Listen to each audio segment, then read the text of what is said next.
Oh, yeah. So nice and cozy. It really is. A lot of Christmas merriment here on this Yes, set there this is. morning. Good morning, everyone, and welcome to Well, you know, Merry Christmas. How I wonder, Willie. Kind of like It's so good to be together on Christmas. On Christmas morning, I can be like Luke Skywalker and be two places at once. Yes. Like my kids right now. But see, is that the real me, or am I? This You're like projected out of R2D2. I'm projecting out of R2D2 right now on Christmas So as you morning. can see, with us, right, we have... Willie? Hey, what about that game last night? That football. It was a football game and a basketball. Or was it a basketball game? I don't know. It was a big But game. what a game. A close finish. Who won that game? Yeah, I was so drunk on eggnog that I can't even remember. What makes that new? I'm really well. That's National Affairs Analyst. You know, we do that. By the way, we do that every year. By the way. It's not hard to keep up. We're on Keep tape. up. Yeah, right. Former there. White House Hold on, press hold on, secretary. Right there. You see? Yeah. We put it out there for you because for everybody else, they figured it out, but you couldn't. You couldn't. Okay. So now you know. It's recorded earlier. That's So not nice. when Willie and I talk kind of generally, like, how about that game? Big game. Boy, I'm stuck, but we don't actually talk about the game. And I say very, very Merry Christmas, but I'm saying that because I really mean it. No, we do. Just like sort of in advance. And there's no live bug. We do wish you. A live bug is this word on the screen that says live. Or not. All right. Hey, Merry Christmas. I hope you're having a great Christmas. I know you are. God knows we are. This is great. Former White House press secretary to President Obama joins us, Josh Earnest. Thank you so much for taking your Christmas day and spending it with us, Josh. Weren't you wearing that tie when you were on the show just the other day? It's suspicious. So I need a new tie for weird. Christmas. You were wearing that. Also, oh my God, wearing the same dress? How could she do that? Well, it's Republican Christmas. strategist and political Josh, you just commentator got a new tie Susan for Del Christmas. Percio, and you wore that last week. I know. I usually keep a journal of what I wear, and I just forgot. My God, they're going to be talking about you. All right, in a moment, we're going to be replaying much of our special 10th anniversary show. But first, let's do a quick assessment of the first year of Donald Trump's presidency. Oh, wow. How do you do that? A quick assessment. And quickly. All right, so... How about we all try and sum it up in one word? Well, now, actually, it's a tragedy in three parts. Okay. Now, the ending, Or though, that. it's sort of like, though, Willie, you got to say it's sort of like one of the Star Wars movies where, like, Which one? Well, you know, there's always these ebbs and flows. Donald Trump had a pretty terrible year. He set the record for the lowest approval ratings throughout the year. But at the end of the year, he could look back and say, I cut a ton of regulations, largest tax cut since the early 1980s. ISIS is on the run. Some people are even saying defeated. We got Neil Gorsuch in the Supreme Court, and liberals are complaining every day that the judiciary is being reshaped in its most conservative way ever. If you are part of Donald Trump's base, regardless of the tweets, the offensive statements, everything else, you might go, ideologically, this was a heck of a lot better than, say, 2016. By the way, that is what his base is saying. That 33% you referenced is saying that, and that's why the smile on the president's face at that ceremony at the White House the other day, the sort of Dear Leader ceremony where Republicans came out and praised the president after the tax bill passed. Seems like a long time since that happened. Well, the smiles on the faces were because they can now say at the end of this tumultuous, awful year, they have that landmark achievement. Paul Ryan can say, I got tax reform done. It's been my life's work. I got it done. And for all the other reasons you said, ISIS has been driven out of its capitals in Raqqa and Mosul. The Dow is where it is. This is the picture that can be painted and is being painted by the White House and Republicans that, yes, he had his ups and downs, but here we are at the end of the year. Yes. We will debate that and get into those ups and downs, which were, I would argue, more downs than ups. But he can say that at the end of the year. He may have acted like an autocrat. Those things happened, though. In waiting, but the trains ran on time and taxes were slashed for the richest of Americans. The trains run on time in autocracies. That's the thing. You got to admit that was sort of the whole message. Oh, I get it. Okay. See, I'm ahead of you. I'm still eggnog. Yeah. Okay, so listen. So here's the deal. So you've got to admit, Heilman, that if you're a family, like, let's say that you're visiting this Christmas at Disney. Yeah. And you go in to see the Hall of Presidents. The Hall of Presidents. And you're seeing him up there. Yeah. Like, you're going, okay, well, that guy has said what he said he was going to do, right? Well, no. No, I'm saying if you were if you voted for Donald Trump and are a conservative, now if you're working class, chances are good he screwed you. But if you are a rich Republican, not a bad year for you. If you're a rich, I don't know. I don't think rich Republicans, they certainly like the stock market performance and they like this tax cut. There's no doubt about that. And I think for those Trump voters who essentially voted to roll a stick of dynamite into Washington and blow it up, they like that too. And see where the rubble fell, they got to see that too. To me, the two big things of the year are, one, that at the end of the first year, Donald Trump had not convinced a single person in America who did not vote for him in 2016 to be for him at the end of the year. He started out as a minority president. His approval rating did not go up. It went down. And that's, if you get in not winning the majority, not winning the popular vote, your biggest goal is to increase your political support. He decreased it over the course of the year. And the second thing is, and I know we'll talk about this more, he has faced an unfolding existential crisis in the form of this Russia probe which now his base doesn't care about. But his base may not care about it, but it may be a thing that engulfs his presidency, and it has consumed the first year to a large extent. The possibility that the president obstructed justice, the possibility that there was collusion between his campaign.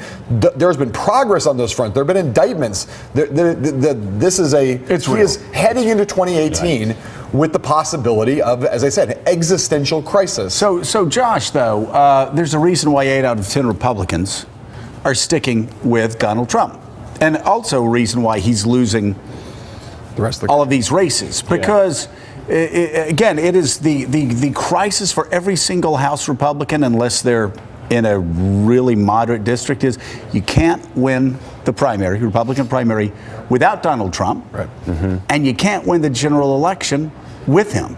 So Republicans are in a bit of a bind. Yeah, and he is not a loyal advocate for Republicans in Congress. He doesn't care about Republicans. Half the time he spends criticizing them and complaining that they aren't moving as fast enough or are sufficiently loyal to him. Mm-hmm. So that is the other thing that's going to certainly have an impact here, is his ongoing relationship with Republicans. And they've had their ups and downs. There's no doubt that they are ending the year on a high. But they are scared of him. Those Republican members are scared to cross Donald Trump. They still are. And when they lick his boots in White House ceremonies, when Lisa Murkowski goes from being opposed to Donald Trump to standing beside him smiling, when Lindsey Graham opens up a travel agency to promote Donald Trump golf courses across America, and humiliates himself, there's a reason, because he thinks that's what his base wants. Right, it's not a good look for them. But the thing that gives President Trump enduring political strength is the thing that always gives politicians enduring political strength,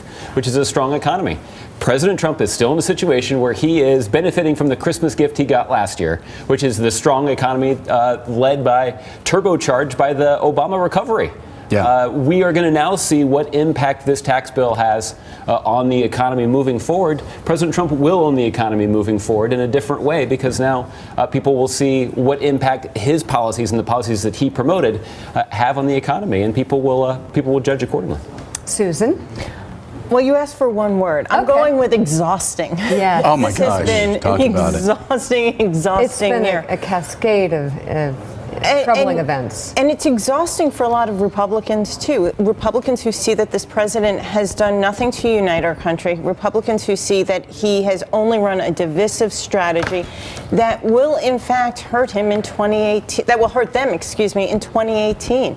They know that they have to run as the party of the pedophile. They know they have to run with the Charlottesville comments.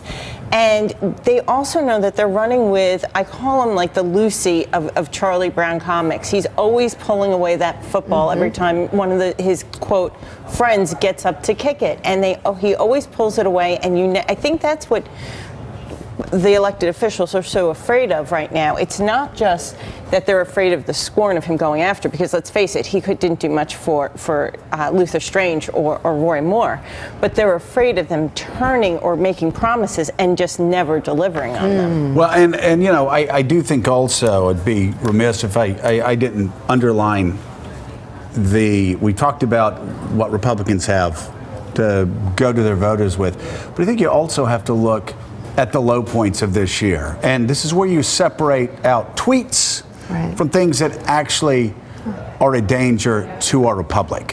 When Donald Trump quotes and channels Joseph Stalin and calls the free press, quote, the enemy of the people. As I've said several times this year, the Soviets even stopped using that phrase after Stalin died because of where it led. 30 million deaths there. Donald Trump questioning the authority of federal judges. Stephen Miller on Sunday morning television shows saying the president's authority shall not be questioned. Anti-democratic impulses after Charlottesville. We have to talk about Charlottesville, where white supremacists marched on one of the best state schools in America, and Donald Trump actually preached moral relativism between those who were against the fascists and the fascists and white supremacists and neo-Nazis themselves. You have to bring that up. And finally, you have to bring up the fact that Donald Trump has complete contempt for the rule of law. We've seen that in what he's done with James Comey. We've seen that in the attacks on the Justice Department. We've seen that on the attacks of the independents on the Justice Department. We've seen that with him saying that he's really angry that he's not able to prosecute people himself. Add all of this up, and you really do have a man who wants to be an autocrat. Right. A man who wants to separate Americans from 240 years of constitutional protections. That, at the end of the year, is the gravest threat to us as we go into 2018. And it's why 2018 will be, not maybe, 2018 will be the most important political year of our lives if you were born after 1968. It will be the most important year since 1968. And I'll add to that list, he has a contempt for women and an obsession with women at the same time, which is disturbing and dangerous. And I've actually never seen a president who has complete disregard for what makes this country the United States of America. I've never seen it. I would Susan touched on it. I just would add to the list the president's support for Roy Moore. That's an indelible mark that can never go away. The fact that he stood up, first he implied his support for Roy Moore, then he stood up and formally endorsed a guy, a credibly accused pedophile, to be the senator from Alabama. We are, of course, doing our Christmas special live from Disney World. Wait, point to that thing.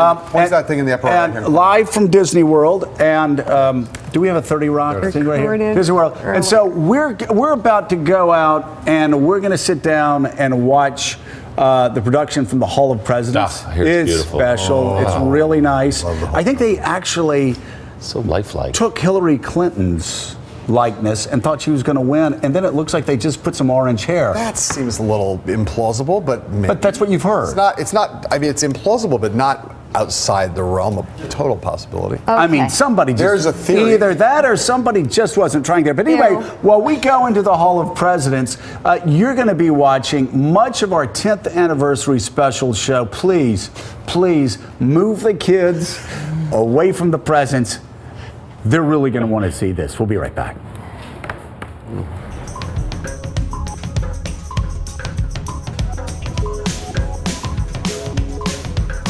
Thanks for checking out MSNBC on YouTube, and make sure you subscribe to stay up to date on the day's biggest stories. And you can click on any of the videos around us to watch more from Morning Joe and MSNBC. Thanks so much for watching.